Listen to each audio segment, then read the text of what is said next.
Hello there, you absolute legends. Emma McElhinney here with Piss Off Perimenopause and the musings of a bullshit queenager. I am here to ruin your misconceptions about perimenopause, fat loss, and kick midlife in the face. So if you think your 40s are a drag, think again. Because every week I am going to be stripping down the myths about perimenopause.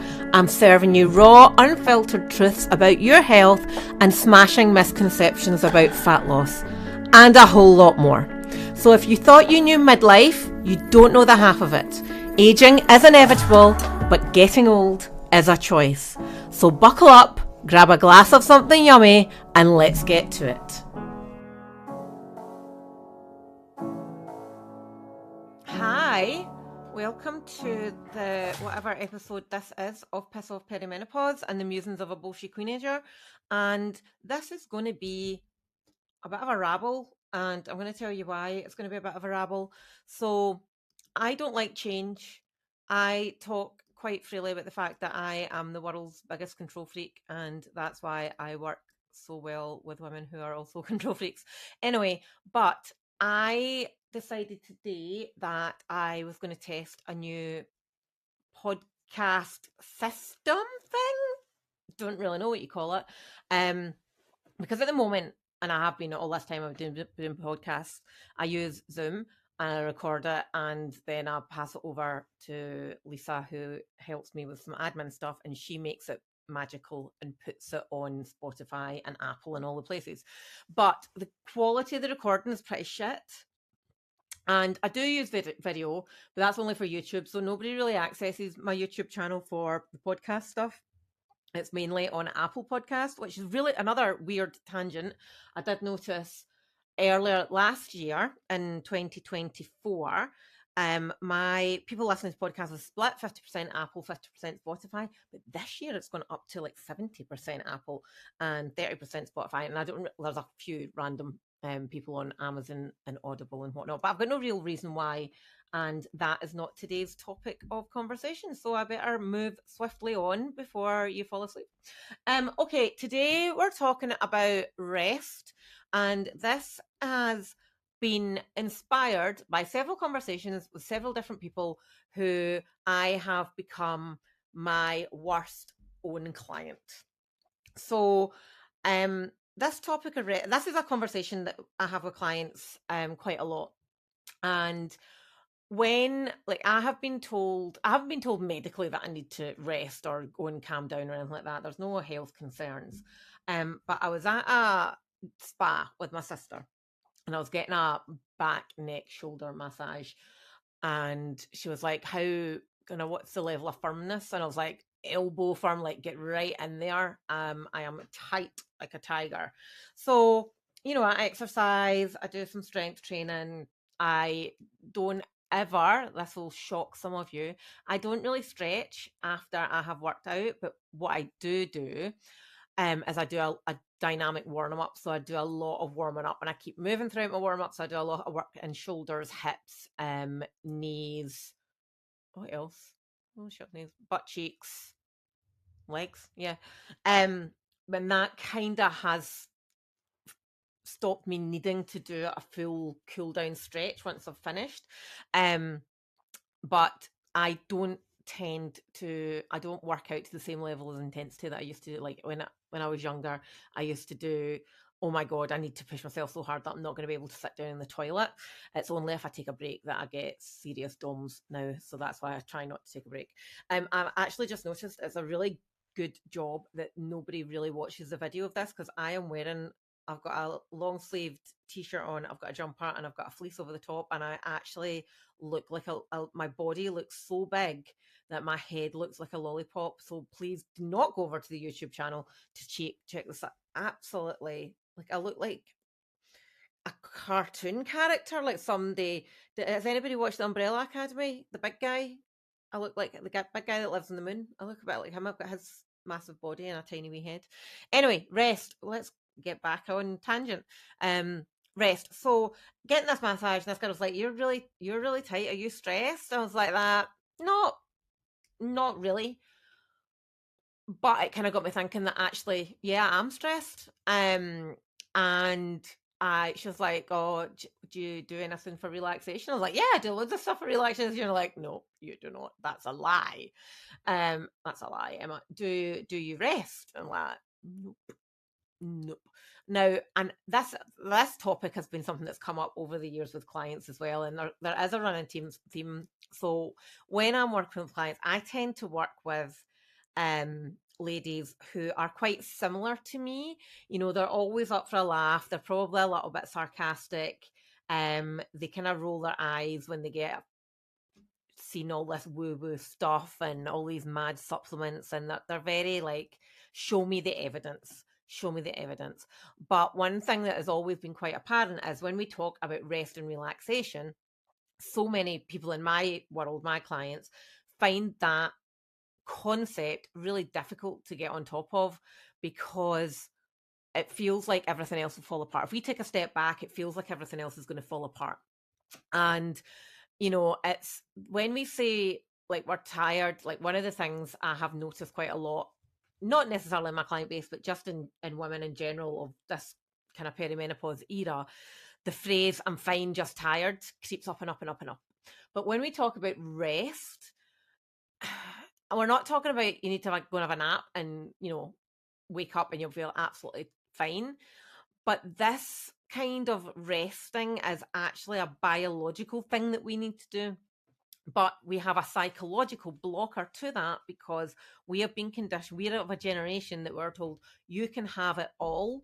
And, you know, for the high functioners, for the achievers, for the smart girls, we went after that and went, all right, then we can have it all. So let's do it all.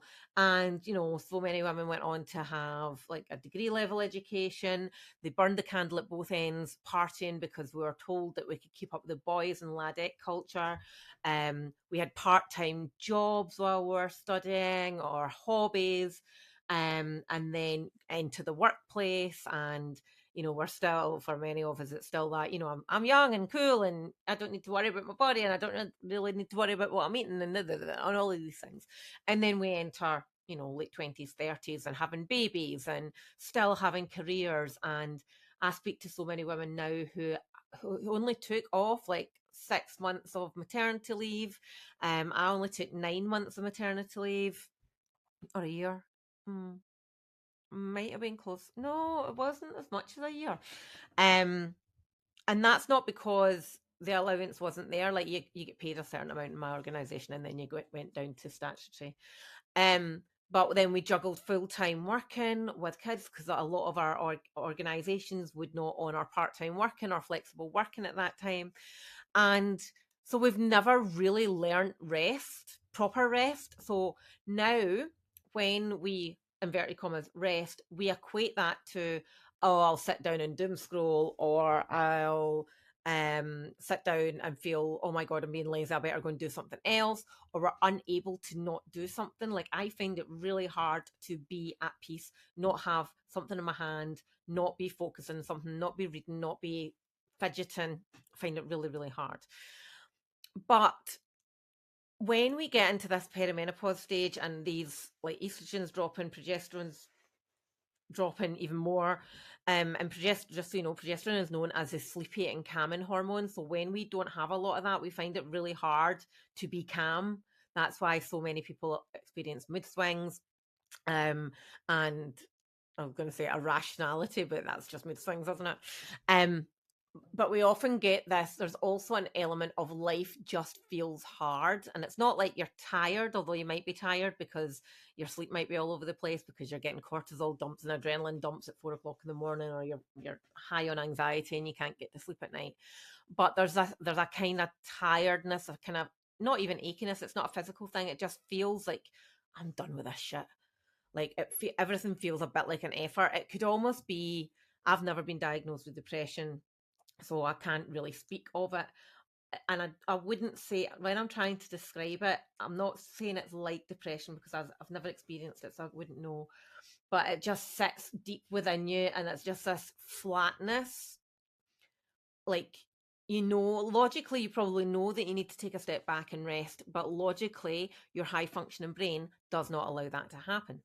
And if somebody says to you, when was the last time you rested, or oh, what about rest? You laugh in their face, because who's got time for rest when you've got a career or a business and a family and a house and a cat and a dog, and parents are getting older and people that need you, and um rest doesn't feel like a choice that we can really take. It feels a bit like a luxury.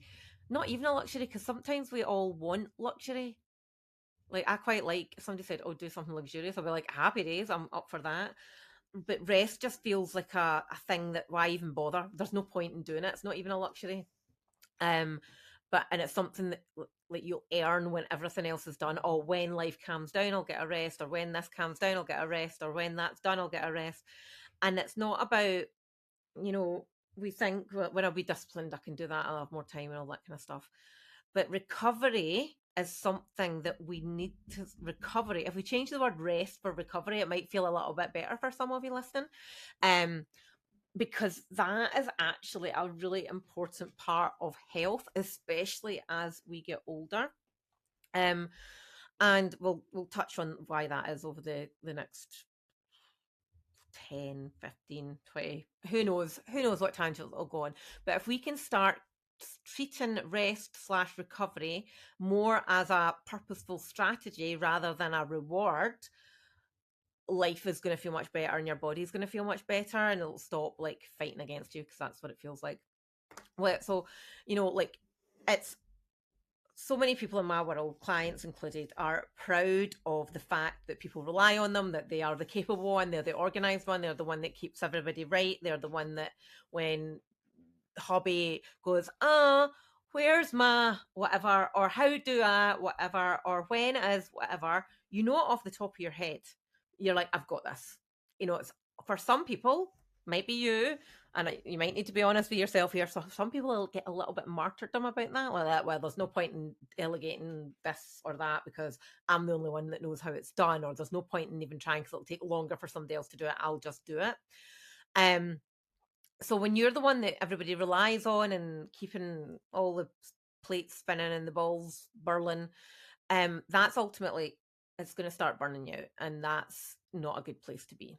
And I don't particularly like the term burnout either, because I think it's not reflective. I think society has taught us that burnout's a bit of a weakness, maybe. I don't know. Maybe that's just me and my perception of it. And again, that's part of that. I've got this shit. I'm the capable one. I don't do burnout. The world would fall apart if I burnt out, so it's not going to happen. Oh God, that is me. But so when we get to that point, rest feels unsafe, especially to people that are used to performing and being in control and carrying lots of responsibilities.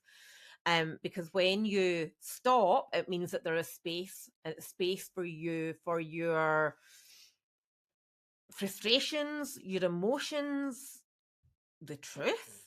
Sometimes there's space for that to come out, and a lot of people don't like that. Like, I personally don't like that feeling of, I have to focus on me and how I'm feeling and whatnot. And that's something I've been paying attention to a little bit more. I had a moment last in October when I was presenting at the Scottish Menopause Summit, and there was a lady there, and she did an exercise. It was a simple breathing exercise, and I realized that I could not take a deep breath.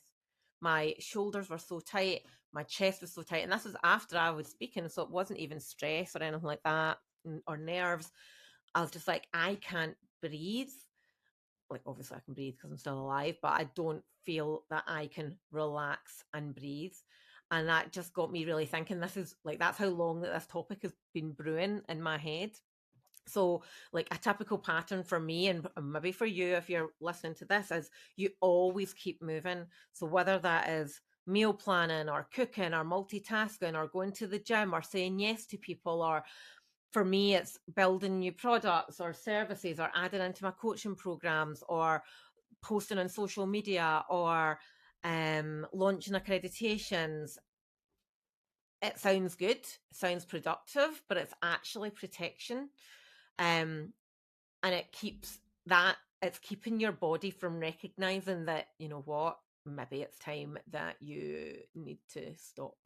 Just stop. And not stop and you're going to fall off a cliff and you're going to have a mental breakdown stop, but stop if you want to be the best operating person that you are, which I do, I want to be the best version of myself. I want to be a success. I want my business to be a success. I want to be the healthiest version that I can be. I want to be the happiest version I can be. But see that productivity, that constant go, go, go, that's actually stopping me from doing that. And that's like a very typical pattern that I see in other women that are similar to me in that respect. And what perimenopause does, it's kind of exposing the cracks, if you like. So when you might have been quite a placid person all your life, doesn't respond to high pressure situations badly, is very pragmatic, is very tenacious, just keeps going. But when all these hormone fluctuations start happening, it has an effect of all these other chemical reactions in our body. So stress levels can really change. We can find ourselves like really affected by stress. Like as I mentioned, my shoulders, the tightness, the breath. That's not something that I've ever noticed before in my life. So it's almost like your nervous system, your central nervous system, has got less protection almost. Um, and the worst thing that we can do is, try and protect that nervous system by fueling it with coffee and wine and snacks and all the rest of it. We need to kind of do it properly. We need to. It's almost like if you had a Ferrari, Porsche, Mercedes, whatever. I've got a Volvo. Love my Volvo. I'm going to go Volvo. It's almost like you've got a Volvo. It's kind of like on the edge of a premium car, but it's quite normal. Um, for those of my Volvo lovers out there, you'll know. You know. But it's almost like you've got a good car, but it's got no oil left in it, so it's not going to really go anywhere. It's not going to explode. I don't think cars explode if they don't have oil. I don't know. Somebody can correct me. Um, so we have this resistance to rest. And that's really hard to deal with because we don't want to rest because the world will implode if we rest and we do nothing. But like logically, you need it. And like maybe you'll say to yourself, "Oh, I wish I could just have a weekend and a spa myself, or go in the bath and have 10 minutes of silence." But when that happens, when you get the opportunity to do that, how many of you do you find it hard to relax? You go in the bath and you're like, oh God, that tap needs a clean, or oh God, yeah, I'll just give that a wee scrub just now, or yeah, that grouting needs fixed, or oh, maybe I could redecorate that, or maybe I could change the colour of my towels, or you do go to a spa. Like I find myself going, I've got a lovely spa close by to me, and they do these amazing options that you can just go for a couple of hours and use the thermal suite, and it's only like 30 quid. And I go there and I'm like, right, I've got 2 hours, I can just relax. And I end up writing social media posts or going, oh, that would be really good. And that can be quite a good place to be because it means that I'm switched off enough to be creative, but it's still stuff to do. I never just take my Kindle. I should just take my Kindle and just read, lie on that bed and read, dip my toe in the hot tub and go in the sauna, not with my Kindle. So we feel guilty for stopping because it always feels like we should be doing something. It always feels like there is something to do. And that's not because like we're just conditioned to be that way. It's not our inverted commas fault. We do often also have to take ownership of it, and that's partly what this podcast is all about. But it's conditioning, and we've been praised. Like I don't know about you, but I've always had a pat on the back for, oh, good job, put so much effort put into that, well done, good deliverables, be very productive. So all my appraisals and performance reviews at my old job were always like top of the scale, like you're going to get your bonus, you've put in so much work this year, and like that almost when you've got like when I had a baby and a toddler and I was still working and delivering all these projects and having to travel work, all that pat in the back. I don't know how you do it. I mean, oh, good for you, that's so incredibly I just feel terrible compared to you, so along the way, this feeling of being busy and productive and on all the time becomes part of our identities. And as you probably know, or if you've been following the podcast, for a while, if you've been a client of mine, you'll know that identity is a huge part of what we change and teach. So like being busy and productive becomes our sense of self-worth. If we're not busy and not productive, we are, oh, I'm not good enough. And that we kind of get a bit panicky sometimes when that happens. And that's when our nervous system is starting to go, oh no, we don't like that. Panic, panic, panic, panic, panic, panic, panic, panic, panic, panic. Um, so it doesn't, we don't subconsciously recognize stillness as safety. It's danger to us. So it feels like it's a red alert when you have to be still. And that's why rest feels really uncomfortable. And you're like, this isn't about you taking a spa break or going on a holiday. This is about starting to regulate yourself differently. Rest isn't, just the lying on a beach and going to that spa. It's about creating ways daily where your brain, your body can drop out of survival mode onwards almost and go into like active recovery. And that, like everything else, requires training. So, like, if you want juicy glutes, you're gonna have to work your butt. If you want a bicep, like a toned bicep, you're gonna have to do the bicep curls. And this is exactly the same. And one thing that I think, no, I know, actually, no, I'm going to take my place here. I know that I do this really well with my clients. That I take stuff that people have tried and tried and tried to do themselves, whether it's weight loss, whether it's feeling healthy, whether it's getting energy, whether it's sleeping, whatever it is, mindset that they've tried to do themselves and they can't do it, and they've beat themselves up that they can't do it. But I take that and I've made it so easy that people can't fail. And that's my skill set, is taking all this hard stuff and making it easy to do, so people are like, oh my god, I can't believe that that's happened. Like, I can't believe I've lost 3 dress sizes. I've been trying to do that for 8 years and I've done it in 90 days because I've made it easy to succeed. So when we, like, this concept of giving our body a way to not live in survival mode anymore, to feel safe, and I don't like feel safe, like feel comfortable, and make it like active recovery, and make it something that we do regularly enough that it trains our nervous system. So it could be things like, just a daily exercise of deep breathing. It could be a daily 5 minute get outside, 10 minutes ideally, get outside without your phone and just breathe. Look at the trees, look at the sky, look at the grass, whatever. Touch the grass, yeah. Hug a tree. To eating your lunch away from your desk, going actually talking to somebody, not to moan, not to greet, not to just like, life is so terrible. Be nosy and ask people how their day's going. Like, and another big thing, and this is something I've seen a lot today, rather randomly on social media, is saying no to things. Saying no, I can't run you to that. Or, I had an example of this last week, and I like to cook and I like to meal plan. And it was a Wednesday or Thursday, my child came in and, what's for dinner? And I told him, I don't want that. So normally I would have given him another option of what was already made, but there was nothing already made. And I was like, actually, this is not a restaurant. You don't get, there's not a menu that I give you every night. It's like, that's what's for dinner. And he was totally like, oh, okay then. And I was like, well, actually, I don't need to bend over backwards to make everybody else's life easier. Like, all the food that I'm making, it wasn't like I was forcing them to eat leaves and dust. It was like nice food. Um, and there was another example that had of a client, and she had been getting pressure from her parents to run them about somewhere, and she's like, no, I can't. I can't take time off work just now because she was in a product phase. No, I can't do it. Can you ask their other child? And normally she would have felt guilty over that, and she was like, no, actually, this is something I have to do this. And it wasn't anything important. It wasn't like a hospital appointment or anything. It was like taking to a garden centre.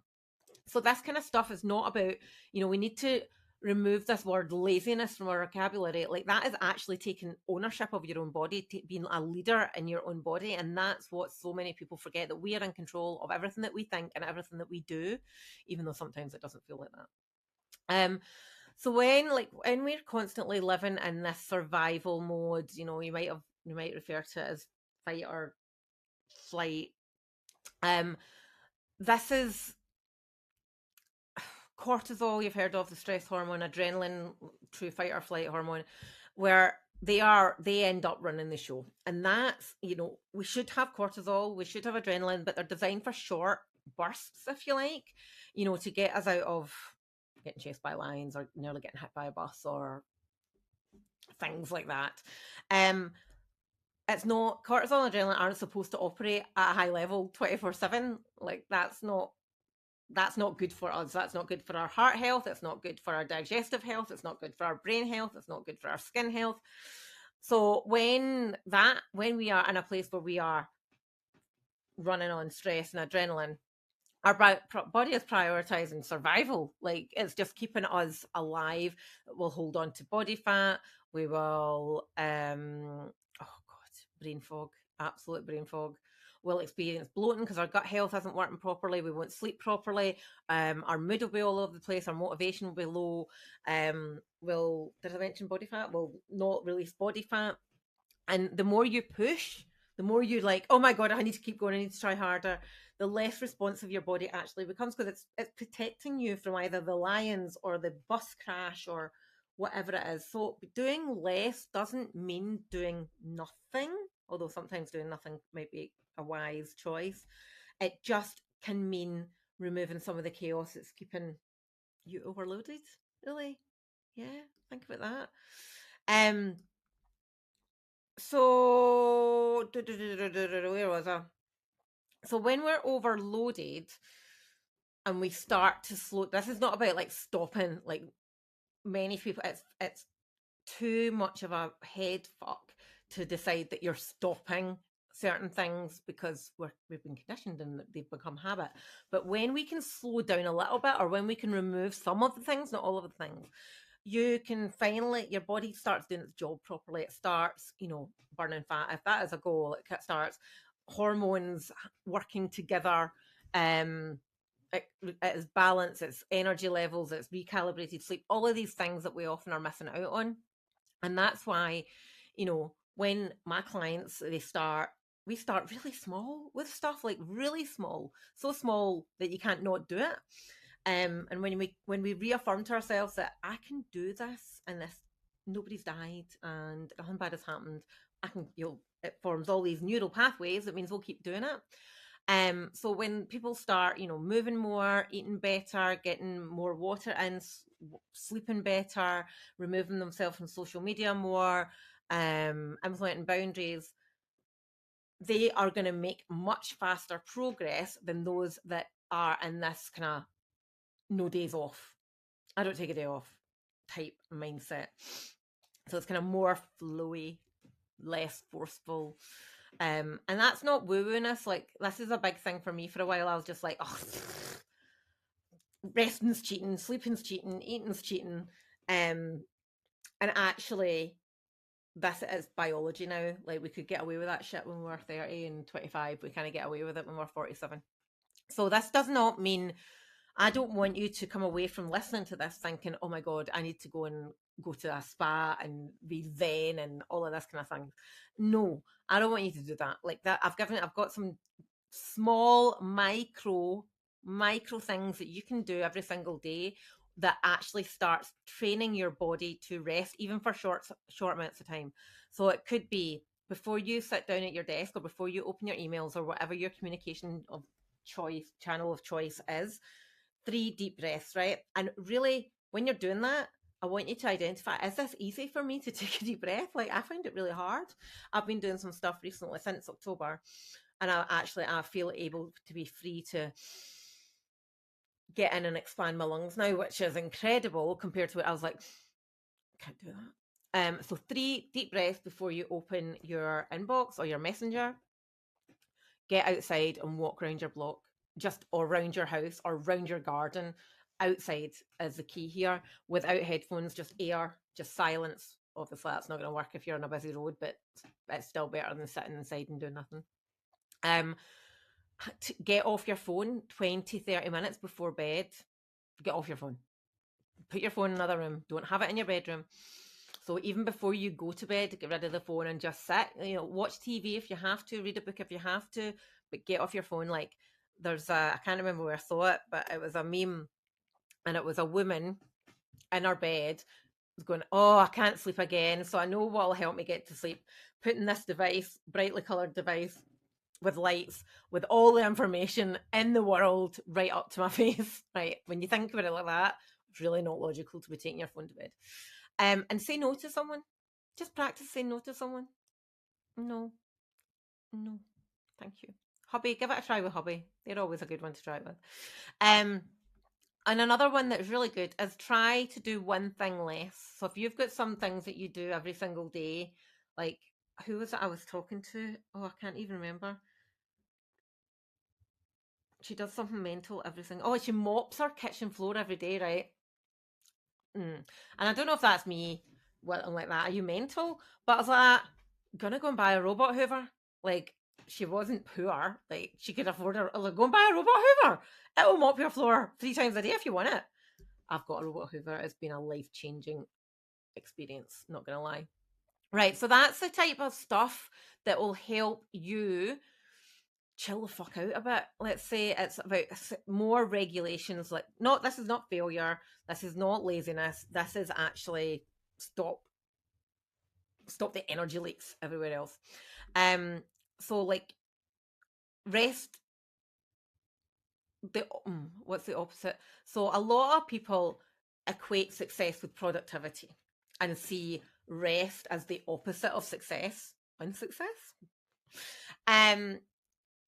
Rest and recovery in your 40s and your 50s and your 60s and your 70s is the foundation of success now. It's not something that you earn after you've done the performing. It's something that you build.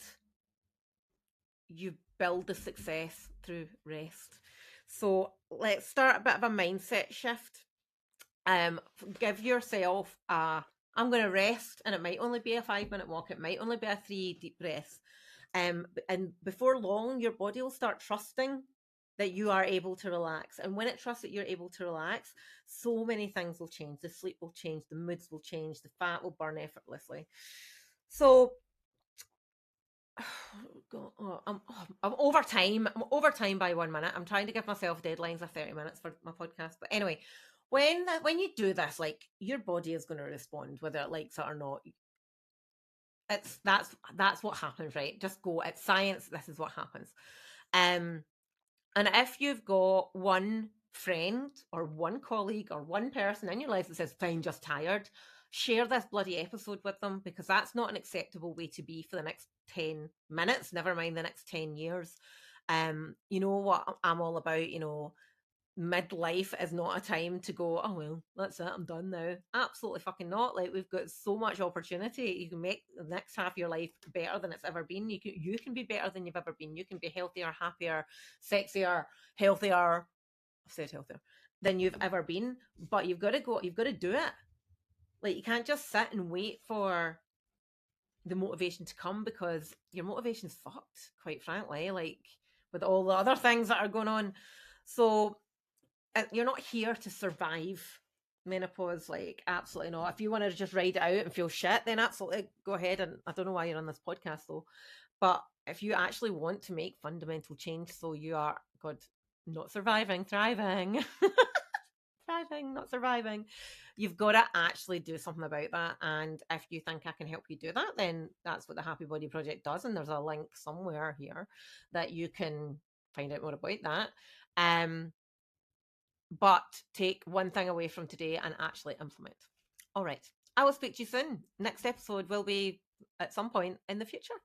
Have an amazing rest of your day. Thanks for listening.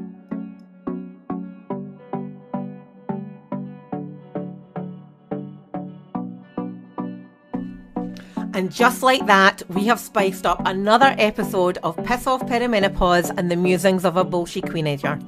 Massive shout out and a huge thank you for hanging out with me today. I really hope you've been entertained. And remember, don't be shy, hit that subscribe button. And until next time, keep those heels high and standards higher. Remember, it's all about glowing, growing and downright owning it. So catch you on the flip side, and don't forget to click the link in the show notes to get your freebie.